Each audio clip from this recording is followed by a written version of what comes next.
Mengawal kepentingan nasional itulah tema diskusi kita. Saya ingin ke Pak Sukidi dulu. Pak Sukidi, mengingat amanat kepentingan nasional dapat kita temukan di dalam konstitusi kita.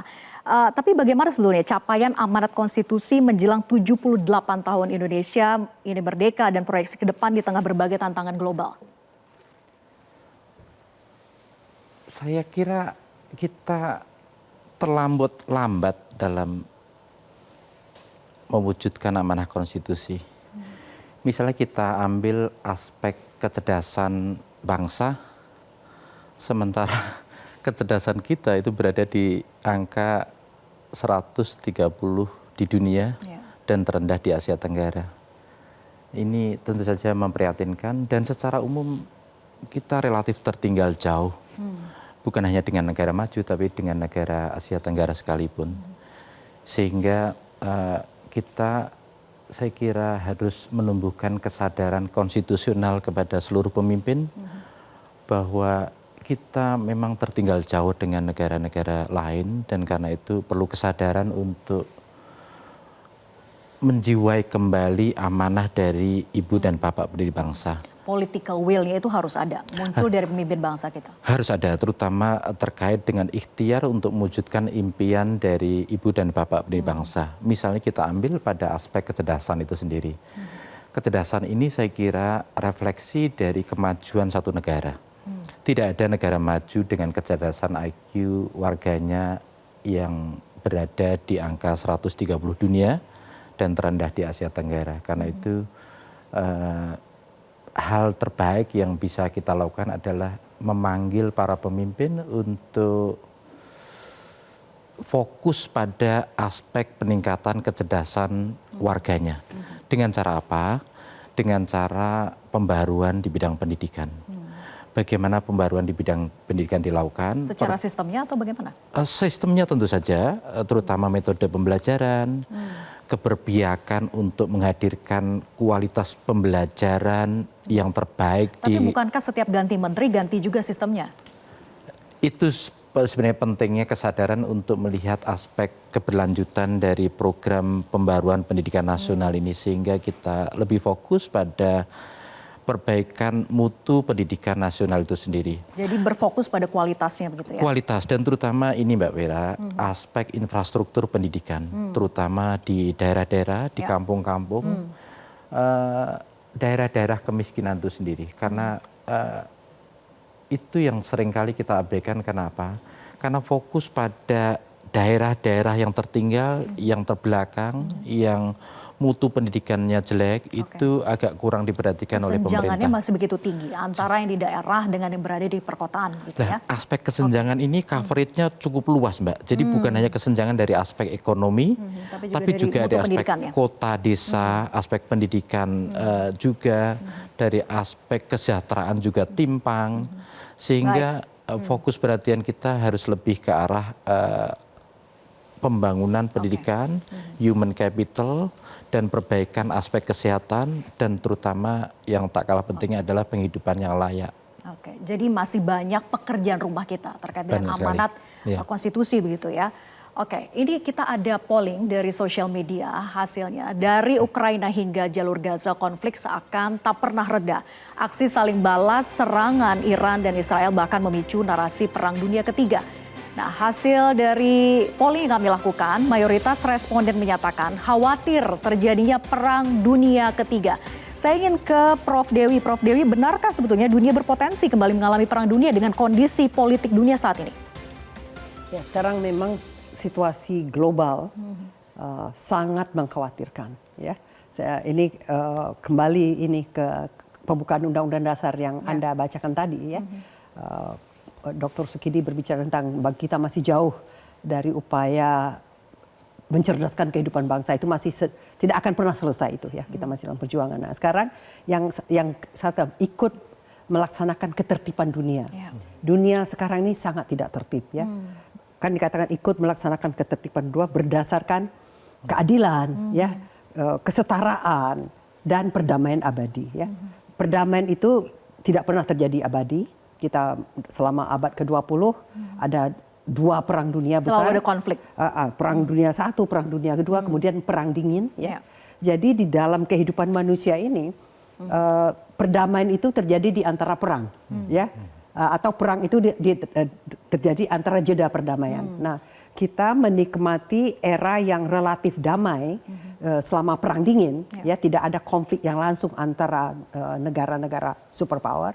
Tetapi selama perang dingin pun di Asia Tenggara, Anda ingat itu ada perang Vietnam, konflik di Kamboja itu perang panas, ya. Nah, ini dikatakan tadi di dalam intro Anda tadi juga proxy war. Proxy war ini terjadi terus-menerus. Nah, memang setelah perang dingin berakhir, ada harapan ini akan ada peace dividend. Orang lebih berfokus kepada isu kesejahteraan, ya, pada isu ancaman lingkungan, tidak lagi konflik. Tetapi belakangan ini ada pernah Francis Fukuyama menulis The End of History, seolah-olah sejarah konflik ideologi sudah selesai, bahwa manusia ini berjalan menuju tujuan yang sama, demokrasi itu akan menjadi universal, gitu ya. Tapi bagaimana ancamannya terhadap Indonesia? Kalau kita berbicara konflik global, itu setiap negara akan terdampak. Apakah langsung secara fisik atau dampaknya begitu. Nah, kalau kita lihat tadi dikatakan ada perang di Rusia dan Ukraina, dampak globalnya yang langsung kepada kita adalah masalah ancaman food security, ya, krisis pangan, ancaman energy security, ya, itu energi itu mungkin tidak langsung kita karena kita tidak mengimpor langsung kepada dari Rusia, tetapi itu langsung berdampak ke Eropa misalnya, yang ini. Kemudian ancaman kita mengimpor tidak hanya gandum dari Ukraina, tetapi juga pupuk dari Rusia. Nah, ini apa yang terjadi di Palestina, ya. Sebelum Iran masuk pun itu Houthi yang ada di Yaman, kelompok pemberontak Houthi yang didukung oleh Iran, jadi ini proksinya Iran, itu menyerang kapal-kapal tanker pelayaran di Laut Merah. Begitu kapal tanker diserang, itu apa namanya? Itu mengganggu lalu lintas perdagangan. Kapal-kapal dagang ini, asuransi naik. Barang tidak bisa lewat dan yang lewat pun sedikit dan mahal harganya. Jadi itu semuanya terdampak. Jadi kita juga bisa terseret kalau kita itu orang tidak berbicara tentang konflik di Laut Cina Selatan. Bagaimana sekarang ini antara RRT itu dengan negara-negara claimant, terutama dengan antara Filipina dan Vietnam dan RRT, itu juga bisa memicu konflik karena tidak hanya negara ini yang terlibat, karena Amerika ada di situ dan Jepang ada di situ, Australia juga masuk di situ. Ini adalah kawasan kita sendiri. Jadi ini jelas akan ancamannya kepada semua negara. Semua tidak negara. Satu kalau begitu, Asia termasuk Tenggara Indonesia tidak aman, kalau perlayaran global tidak aman, itu akan mengancam kita. Saya dalami dari sisi ekonominya, Pak Revi.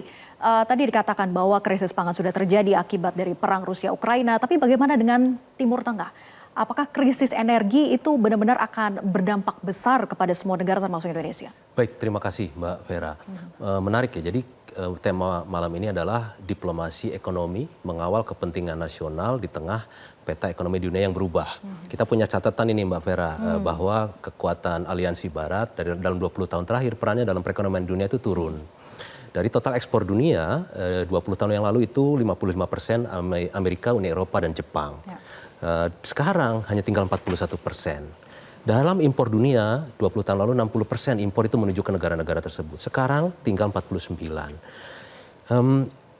Apa kekuatan baru yang muncul? Di sini ada Cina, kemudian BRI minus Cina, Brazil, Rusia, dan India, dan tentu jangan lupakan ASEAN. ASEAN juga kekuatan baru. Artinya, dari sisi kita mengawal kepentingan nasional, kita bisa bilang bahwa, hey, Anda nggak sendirian. Kita punya teman banyak, beri kami paket yang terbaik untuk mencapai tujuan konstitusi gitu kan. Kalau Anda kasih pinjaman, oke, kita butuh pinjaman. Anda kasih investasi ya, tapi yang berkualitas. Kita bisa navigating di antara kekuatan-kekuatan ini. Mudah-mudahan kita berhasil itu ya. Nah, jadi itu perubahan kekuatan dunia itu juga berdampak pada hubungan ekonomi internasional Indonesia. Saya punya catatan juga nih. Misalnya ekspor Indonesia dulu kena tiga kelompok tersebut ya, Amerika, Uni Eropa, dan Jepang itu 48%. Sekarang tinggal 26%. Impor Indonesia dari tiga kekuatan besar tersebut tinggal dari 20 tahun yang lalu 32%, sekarang tinggal 17%, separuhnya gitu. Kemudian stok investasi di Indonesia juga turun sedikit dari 42% 20 tahun lalu, sekarang 37%. Artinya peta ekonomi dunia itu berpengaruh terhadap hubungan ekonomi internasional kita. Artinya sebetulnya ini peluang bagi kita untuk mengatakan kepada dunia kami berteman dengan siapa saja. Dulu kita bilang kayak gitu tapi Barat nggak ada lawannya. Sekarang ada Cina, ada ASEAN, ada BRIC dan lain-lain. Itu kesempatan emas. Nah tinggal mindset kita seperti apa. Menurut saya mindset pertama, kita kepentingan nasional itu bukan berarti kita jadi harus tertutup. Bukan jadi protektif, karena kita sudah jadi anggota WTO tahun 95. Kalau kita tertutup, yang rugi adalah kita. Kenapa? Karena negara kita, negara saingan kita terbuka. Gitu. Jadi solusinya bukan ketertutupan, keterasingan. Sebagai contoh, keterbukaan ekonomi kita 45%. Ekspor tambah impor dibagi GDP 40%. Sementara negara Thailand, Malaysia, Vietnam sudah di atas 100%. Artinya mereka memanfaatkan itu. Jadi isunya bukan dengan kita mengawal kepentingan nasional, bukan menjadi tertutup. Kemudian kenapa kita tidak bisa tutup? Karena kita masih butuh teknologi, ilmu pengetahuan dan modal dari luar. Itu is fine. Yang penting sekarang kita bilang setara. Dan kita punya term sendiri yang harus dihormati, gitu ya. Nilai-nilai kita sendiri. Tadi yang sudah disampaikan oleh Prof. Dewi, Pak Sukidi ya. Jadi mungkin itu yang sebagai pembuka diskusi bahwa kita harus menavigasi di tengah kepentingan peta ekonomi dunia yang berubah. Nah sekarang hubungannya dengan Timur Tengah. Sebenarnya kalau Timur Tengah, Iran, Israel ya yang sedang berkonflik, hubungan kita dengan mereka tidak langsung, secara langsung tidak besar. Total ekspor impor tapi secara kita. dampak krisis energinya? Betul. Dampaknya ada dua. Satu yang terjadi di terusan Suez, satu di Selat Hormuz kan gitu kan ya. Kalau yang di Selat Hormuz ini minyak. Kalau di terusan Suez ini ekspor barang kita ke Eropa dan impor bahan baku kita ke Eropa. Ini yang harus dimitigasi. Kalau mengenai impor bahan baku dan ekspor ke Eropa, sudahlah Eropa itu sudah declining. Kita harus cari pasar baru kan? Itu amanat juga Presiden mencari pasar baru. Amerika Selatan tumbuh, Asia Tengah tumbuh, Afrika tumbuh gitu. Itu bisa digali. Nah, sekarang tinggal isunya minyak. Minyak kita mengekspor, lifting kita tinggal berapa 600.000 ya, tolong saya dikoreksi. Kita mengimpor bahan baku, jadi pertanyaan saya adalah apa kabar pembangunan kilang minyak kita? Itu mungkin sebagai pembuka. Apa kabarnya dalam artian bahwa itu sebetulnya bisa menjadi alat bantu kita untuk bisa survive di tengah kondisi krisis energi begitu ya? Betul. Kita bisa hidup dengan kilang minyak kita sendiri. Betul, satu untuk ke produksi BBM, dari minyak ke BBM kan perlu kilang. Kedua adalah untuk industri petrokimia. Jadi kalau industri kita di manufaktur kita itu ketergantungan impornya itu kan produk kimia dan petrokimia. Naftalena, PTA dan lain-lain ya. Saya tidak terlalu hafal detailnya, tapi itu yang kita impor dan itu sebenarnya bisa dihasilkan dari turunan minyak bumi. Bahkan baju yang kita pakai ini pun dari minyak bumi kan begitu. Jadi mungkin itu ya. Oke, baik. Saya ke Prof. Dewi. Prof. Dewi, banyak pihak yang mengkritik bahwa pemerintahan kita tuh terlalu murah hati dengan investor asing. Nah, bagaimana dengan pemerintahan baru ke depan? Apakah sebetulnya harus lebih proteksionis? Sebenarnya, ya saya bukan ahli ekonomi dalam bidang ini ya.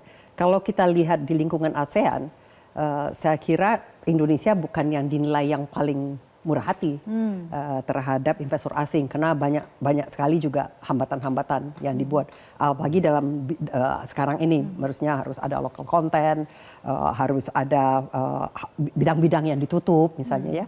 Kalau dibandingkan dengan Vietnam misalnya, yang negara komunis itu justru lebih liberal, sehingga ketika terjadi Amerika perang dagang dengan RRT, diharapkan ada pengalihan kan ke ASEAN gitu ya. Ternyata bukan Indonesia yang terutama yang bisa menarik investasi tersebut, baik itu investasi dari Cina maupun itu investasi dari Amerika Serikat. Justru Vietnam dan teman-teman yang tadinya negara-negara yang sangat tertutup, karena mereka membuka diri lebih luas. Jadi problemnya sekarang ini yang perlu kita pahami, bukan apa yang kita berikan kepada investor asing, tapi apa yang diberikan oleh tetangga, ya, karena kita juga saling berkompetisi.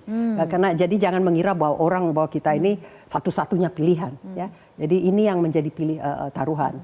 Jadi melihat apa yang dikasih kompetitor gitu ya? Kita harus melihat juga kompetitor kita. Ya. Tetapi dengan demikian kalau ada hal-hal yang menurut kita itu memang harus kita lindungi, itu prinsip-prinsip dasar ya, yang harus ditutup misalnya, atau memang ini tidak bisa dinegosiasikan karena itu berkaitan dengan hak ulayat misalnya, atau hak lingkungan hidup, atau hukum kita, atau prinsip kita, ya mungkin kita harus tegas mengatakan itu. Tapi kalau di bidang hal-hal yang memang kita bisa kompromi kita harus benchmarking dengan negara-negara tetangga. Jadi harusnya tidak ada perubahan yang terlalu signifikan antara pemerintahan sekarang dengan pemerintahan baru nanti begitu ya? Belum tentu juga. Kita tidak bisa sama rata begitu. Di bidang apa berbicaranya? Ya.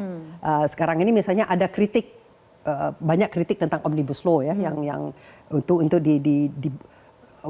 itu melihat berbagai legislasi yang dulu dianggap menghambat investasi, apakah itu di bidang lingkungan hidup, apakah itu di bidang perlindungan yang macam-macam lah ya, itu bukan ahli saya. Itu kan banyak kritik dari pihak buruh, pihak dari kalangan LSM lingkungan hidup. Nah, apakah itu memang sangat merugikan kita? Itu barangkali ada juga itu yang perlu ditinjau kembali. Ya. Oke, saya ke Pak Revi lagi. Pak Revi, bagaimana dampak dinamika global yang terjadi saat ini terhadap outlook ekonomi ke pemerintahan baru nanti? Iya. Mungkin saya nyambung dulu sedikit ya. Jadi mungkin terkait dengan hubungan ekonomi internasional, apakah perdagangan, investasi, mobilitas orang, mobilitas uang, jasa dan lain-lain, kita harus membedakan antara membuat gampang dengan menggampangkan, kira-kira gitu ya. Kita harus membuat gampang usaha dengan pihak luar negeri. Pakai investasi, kita buat mudah harus, perizinannya jangan dipersulit semua. Tapi kita jangan menggampangkan dampaknya. Dampak terhadap apa? Dampak satu, dia harus menciptakan dampak fiskal. Pemerintah pusat dan daerah harus dapat pemasukan dari setiap aktivitas itu. Kemudian kedua, dampak sosial. Dampak sosial ini tidak boleh ada muncul penyakit masyarakat, polusi, dan lainnya, dampak lingkungan. Kemudian ada dampak ekonomi, berapa kesempatan kerja yang tercipta, dipastikan gitu. Kesempatan kerjanya pada level apa? Level operator, level clerical, atau level manajerial gitu. Dan terakhir, juga mungkin yaitu dampak total dampak itu harus dilihat. Nah, kalau itu tidak kita hitung, itu namanya menggampangkan. Jadi mereka harus kita permudah bisnisnya, tapi kita tidak boleh menggampangkan analisis dampaknya. Nah, sekarang sikap kita tetap terbuka, tapi kita sampaikan kita negara berdaulat, kita punya terms, harus berdampak dan harus mendukung pencapaian SDGs kita dan mendukung konstitusi tadi, amanat konstitusi. Nah, mungkin kalau kita boleh pilih isu dan sektor yang paling penting untuk sekarang kita prioritaskan untuk bekerja sama dengan pihak luar, kita ada catat beberapa. Pertama, yang paling penting, Mbak, adalah kita ingin peran kita di lembaga internasional itu menguat. Prof, saya belajar dari Prof nih. Misalnya, kita punya modal bagus, kita presiden G20, ketua ASEAN. Tapi di WTO, kita belum berperan banyak. Nah, misalnya kita kemarin bikin policy brief, kita bilang bahwa Indonesia harus menginisiasi kemudahan akses pasar ke negara maju untuk produk-produk pertanian. Dan inisiasi itu jangan dianggap dimusuhi, karena dia tidak formal lalu dimusuhi, enggak. Kita gelindingkan, pengikutnya makin banyak dan menjadi inisiatif WTO. Atau kita bilang bahwa dispute settlement body itu oke, setiap pihak yang berkonflik boleh menggunakan lembaga itu, boleh menuntut. Tapi kita nggak punya lawyernya. Kita nggak bisa bayar lawyernya, boleh dong WTO kasih free international trade lawyer. Itu kan inisiatif-inisiatif yang Indonesia bisa lead gitu. Itu saya pikir strategis sekali ya. Itu mungkin itu agenda yang penting. Lalu kemudian tadi menyangkut ketahanan pangan. Ini impor pangan kita 20 miliar dolar, luar biasa ya. Artinya gitu. tantangan yang jauh lebih besar bagi pemerintahan baru ke depan. Betul. Gitu ya, dari segi pangan. Menurut saya sudah waktunya kita ini, kan Undang-Undang Pangan 2012 itu ada 3 konsep yang diajukan. Kemandirian, ketahanan, dan kedaulatan. Tiga-tiganya ini baik, tapi sekarang kita fokusnya sangat ke ketahanan. Ketahanan itu ujungnya adalah akses pangan murah bagi masyarakat. Yang korban siapa? Yang korban petani kan gitu. Nah, kalau kedaulatan ini berbeda. Kedaulatan itu kendali di tangan kita. Ada lokalitas pangan di setiap daerah, ada nggak dong pangan unggulannya? Tidak semua harus makan yang sama. Dan pangan itu sakral, bukan barang yang masuk international trade, diperdagangkan. Bukan, tidak semua seperti itu. Gitu. Kalau ketahanan pangan, nanti solusinya ya sudah, kalau langka pangan impor, selesai. Karena itu toh akses pangan murah. Tapi masalahnya ketika pandemi kita belajar bahwa ternyata ketika krisis pangan, seluruh negara di dunia yang keluar masalah free trade menjadi selfish, menjadi inward looking. Kita punya catatan, mereka ada yang menghambat ekspor jagung, ekspor gandum, dan lain-lain. Berarti sudah ketahanan pangan itu sudah tidak memadai. Kedaulatan itu artinya kendali di tangan kita, makanan adalah sakral, dan kita harus bisa memisahkan antara kebijakan pertanian dan kebijakan perlindungan sosial. Itu kuncinya. Kenapa? Kalau sekarang kan gini, karena di desa pun banyak yang tidak punya sawah, karena di kota itu konsumsi beras, maka berasnya tidak boleh mahal. Padahal menurut saya itu dua hal yang harus dipisahkan. Kebijakan pertanian itu kita menugaskan kepada petani untuk memproduksi dalam jumlah banyak, kualitasnya baik, dan bisnisnya berlanjut. Bahwa sampai ke konsumen mahal itu programnya BPNT, programnya PKH, program sosial, bukan program pertanian gitu. Kalau itu jadi konsep harus dipisahkan. Pisahkan, jangan petani yang menyubsidi. Jadi konsep kedaulatannya itu yang kita harus kuatkan menghadapi situasi dunia yang ternyata kalau urusan pangan ini semua memikirkan dirinya sendiri gitu. Mereka yang teriak liberalisasi, ketika ke pangan mereka nggak liberal juga tuh gitu. Oke, menarik. Saya ke Pak Sukidi. Pak Sukidi, Lemhanas menilai bahwa konsolidasi demokrasi terkait dengan erat dengan ketahanan nasional, menyambung juga soal ketahanan pangan bahkan begitu ya. Nah, apakah iklim politik kita saat ini mendorong terciptanya stabilitas sebetulnya? Atau justru sebalik ya Pak Sukidi? Masalah terbesarnya adalah demokrasi kita tidak terkonsolidasi. Jadi kita bukan mengalami satu fase dari otoritarian, kemudian transisi ke demokrasi, dan kemudian terkonsolidasi. Tidak, tapi yang terjadi adalah pembalikan situasi dari demokrasi ke otoritarian itu sendiri. Dan ini yang sebenarnya amat sangat memprihatinkan dalam perkembangan bangsa kita. Kenapa? Karena progres dalam kita berdemokrasi ini amat sangat lambat. Kita mengalami satu fase panjang tentang otoritarianisme, tetapi fase reformasi begitu pendek.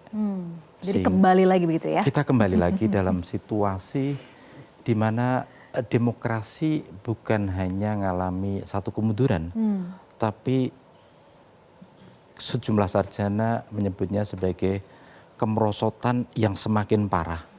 Kenapa? Karena beberapa hal. Pertama, bahwa menurut penelitian terbaru dari Bill Liddell dan Saiful Muzani yang terbit tahun 2024 ini, kemunduran demokrasi itu disebabkan setidaknya oleh dua hal.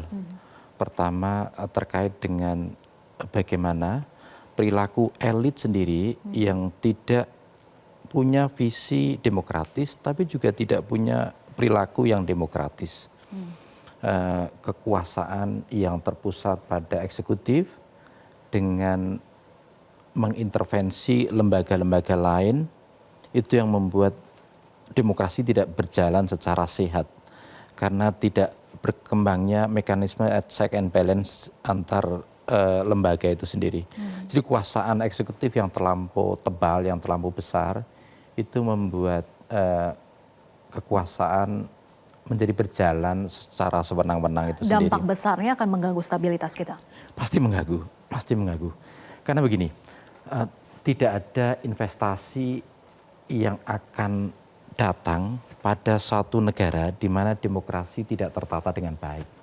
Jadi apa yang disampaikan oleh Mas Rino tadi itu juga mengganggu investor itu sendiri. Misalnya kasus terakhir kontroversi tentang investasi Apple misalnya. Rencana mau investasi 160 triliun dan kita sudah gegap gempita. Tapi ketika kita lihat perbandingan dengan investasi Apple di Vietnam, Vietnam sudah sampai 260 triliunan. Dan itu sudah berjalan. Sehingga ini contoh bagaimana iklim investasi kita yang tidak kondusif itu juga mempengaruhi persepsi investor terhadap kita, terutama pada aspek korupsi, penyelenggaraan pemerintahan yang tidak bersih, tidak akuntabel, dan yang lebih mengkhawatirkan adalah hukum yang betul-betul berada pada titik nadir. Karena apa? Karena ketika hukum ini tidak berjalan secara adil, secara independen, secara imparsial, maka sebenarnya kekhawatiran yang kita hadapi bukan hanya berasal dari dalam negeri, tapi sebenarnya juga dari luar negeri. Karena investor melihat bahwa ketidakpastian ketika ada masalah, itu yang membuat ketidakpastian hukumnya juga berdampak begitu ya. betul sekali. Oke, jadi betul masih sekali. banyak catatan perbaikan yang harusnya dilakukan. Nah, saya juga nanti usai jeda tapi dijawab Prof Dewi, untuk memenangi kompetisi itu kita juga perlu adanya kolaborasi. Tapi haruskah kita untuk memenangi itu bergabung dengan aliansi negara-negara superpower? Tapi dijawab nanti usai jeda. Dan pemirsa, Visi Negarawan kembali sesaat lagi.